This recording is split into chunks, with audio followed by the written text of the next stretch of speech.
السلام علیکم دوستو، میں ہوں سبوہی عثمان اور آپ دیکھ رہے ہیں سبوہی کا پاکستان۔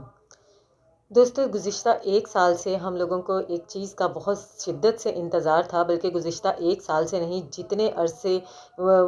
زہرا کاظمی جو ہے وہ اغوا رہی، جتنے عرصے زہرا کاظمی اس گینگ کے ہاتھوں میں رہی، ہم لوگوں کو ایک کشمکش تھی، ایک تشویش تھی کہ خدا کرے کسی طرح سے بچی اپنے والدین کے پاس واپس آئے اور ہم لوگوں کو پتہ چلے کہ کیا سچ ہے اور کیا جھوٹ ہے، آخر بچی اپنی مرضی سے بھاگی ہے یا بچی کو بھگایا گیا ہے، اغوا کیا گیا ہے۔ خدا کر کے اللہ پاک نے ہماری دعائیں سنی اور بچی اپنے گھر اپنے والدین تک پہنچی، اور اس کے بعد کیونکہ بچی ایک ٹراما سے گزر رہی تھی، ایک شدید ذہنی کرب اور اذیت سے گزری تھی مکمل ایک سال تک، تو اس کے لیے بچی کے ذہنی سکون کے لیے یہ بہت ضروری تھا کہ فی الحال اس سے کسی بھی قسم کا بیان نہ لیا جائے، کسی بھی قسم کی کوئی بات چیت نہ کی جائے، وہ اپنے والدین کے پاس رہے، اپنی ذہنی حالت کو بہتر کرے، اور جب معاملات کچھ بہتر ہو جائیں تو اس کے بعد بچی پرسکون ماحول میں کچھ بیانات دے جن سے یہ پتہ چلے کہ آخر معاملات تھے کیا۔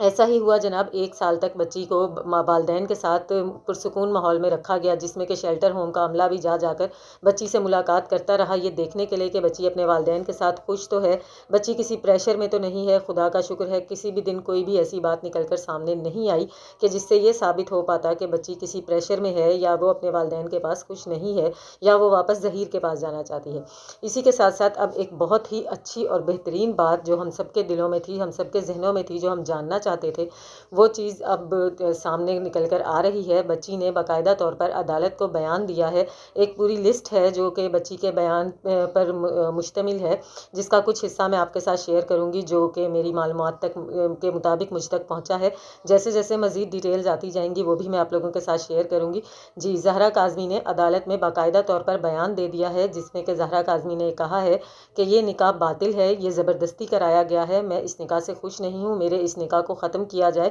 اور اس کو رجسٹرڈ ہونے سے بچایا جائے۔ اسی کے ساتھ ساتھ زہرا کاظمی نے تفصیلات بتاتے ہوئے عدالت کو یہ بتایا ہے کہ میرا رابطہ ظہیر کے ساتھ اپنے موبائل فون پر گیم کے تھرو ہوا، جو ٹیبلٹ کے تھرو گیم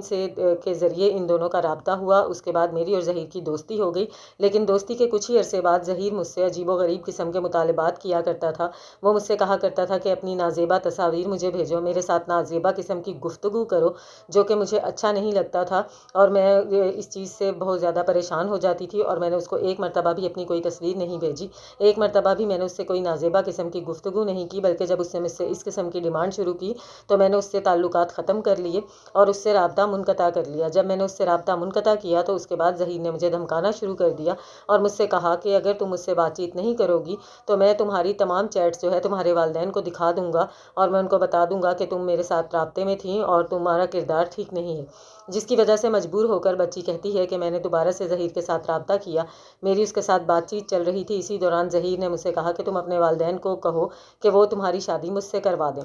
جس پر بچی کا یہ کہنا ہے کہ میں نے جان چھڑانے کے لیے کہا کہ میں تو نہیں کہہ سکتی، آپ خود ہی میرے والدین کو مناؤ، جس پر کہ ظہیر نے بچی سے یہ کہا، بچی کو برگلا کر پھسلا کر یہ کہا کہ تم اپنے والدین کے آئی ڈی کارڈز اور کیا کہتے ہیں اپنا برتھ سرٹیفکیٹ اور یہ سب تمام چیزیں مجھے آئی ڈی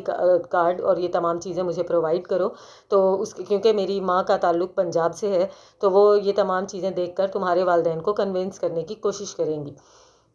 جس پر بچی کہتی ہے کہ میں کافی ہیلے بہانے کرتی رہی لیکن ظہیر مجھے بلیک میل کرتا رہا اور مجھ سے یہ کہتا رہا کہ اگر میں نے اس کی بات نہ مانی تو وہ میری تمام چیٹ میرے والدین کو آ کر دکھا دے گا اور ان سے یہ کہے گا کہ میرا کردار ٹھیک نہیں ہے یا میں اس کو پسند کرتی ہوں یا میں اس کے ساتھ رابطے میں ہوں، جس کی وجہ سے مجبور ہو کر بچی نے اپنے والدین کے آئی ڈی کارڈز، اپنا برتھ سرٹیفکیٹ، وہ تمام چیزیں جو کہ ظہیر نے اس سے منگوائی تھیں، وہ تمام چیزیں اپنے گھر سے چرائیں، اور اس کے بعد ظہیر نے یہ کہا کہ میں جو ہے تمہارے گھر کے قریب آؤں گا اور وہاں پر یہ تمام چیزیں میں تم سے لے لوں گا۔ جب بچی کا یہ کہنا ہے کہ ظہیر نے اسی کے ساتھ ساتھ یہ بھی کہا کہ تم اپنا ٹیبلٹ بھی ساتھ لے کر آنا اور اگر تمہارے پاس کچھ پیسے ہوں یا تمہارے گھر میں کوئی سونے کے زیورات وغیرہ ہوں تو مجھے ضرورت ہے وہ بھی ساتھ لیتے آنا۔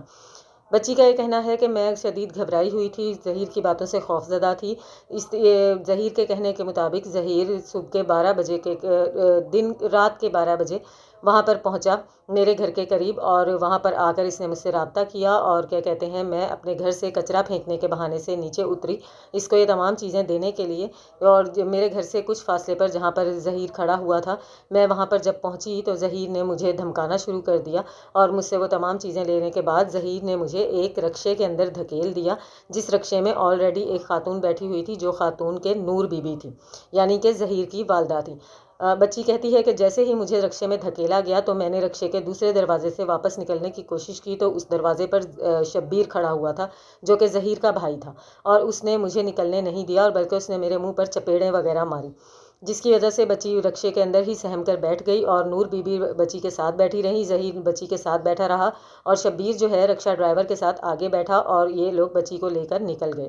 یہاں تک کی بات جو مجھ تک پہنچی ہے وہ میں نے آپ لوگوں تک پہنچا دی ہے۔ اس سے آگے مزید جیسے جیسے تفصیلات آئیں گی کہ اس کے بعد یہ بچی کو لے کر کہاں پر گئے، کس طرح سے انہوں نے نکاح کیا، رستے میں کون کون ان کے ساتھ شامل ہوتا گیا، کس قسم کا سلوک کرتے گئے، وہ تمام چیزیں میں آپ لوگوں کے ساتھ شیئر کرتی جاؤں گی۔ سب سے بہترین بات یہ کہ اب بچی نے خود ذاتی طور پر عدالت میں بیانات دینے شروع کر دیے ہیں۔ اب یہ سلسلہ چلے گا تو بڑے سارے لوگوں کی پولیں کھلیں گی، وہ عظیم ککڑیاں بھی سامنے آئیں گی جن کو بہت ہی زیادہ اپنے بھائی ظہیر سے ہمدردی تھی، اپنے ڈنگر ڈاکٹر ظہیر سے ہمدردی تھی، ان تمام لوگوں کی پولیں کھلیں گی کہ آخر یہ ہمدردی کس وجہ سے، کس مفاد کے ذریعے، کس بات کے، کس لالچ کے تحت کی جا رہی تھی، اور وہ تمام وکلا حضرات بھی سامنے آئیں گے، ان کے بھی پول کھلیں گے کہ آخر ان کو کیا دلچسپی تھی جو کسی کی بیٹی کی بربادی پر اس طرح سے خوشیاں منا رہے تھے اور مسلسل ظہیر کو سچا سچا کہنے کی کوششیں کر رہے تھے۔ آپ کی اس بارے میں کیا رائے ہے مجھے ضرور بتائیے گا۔ ملتی ہوں آپ سے اپنی اگلی ویڈیو میں، تب تک کے لیے اللہ حافظ۔